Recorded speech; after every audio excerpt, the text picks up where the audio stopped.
গ্রাম থেকে শহর, আজ কোথাও কি স্বস্তির নিঃশ্বাস ফেলার উপায় আছে?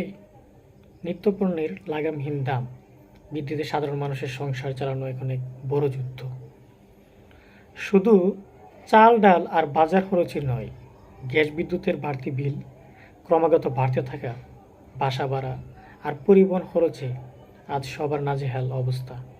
মাস শেষে আয়ের সাথে ব্যয়ের হিসাব মেলাতে হিমশিম খাচ্ছে নিম্ন ও মধ্যবিত্ত পরিবারগুলো।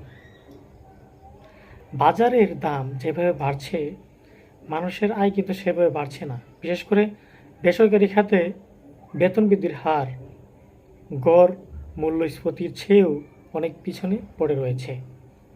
বৈশ্বিক মন্দা আর অভ্যন্তরীণ অর্থনীতির এই টানাপোড়েনে আজ সব শ্রেণীর পেশার মানুষই চরম সংকটে।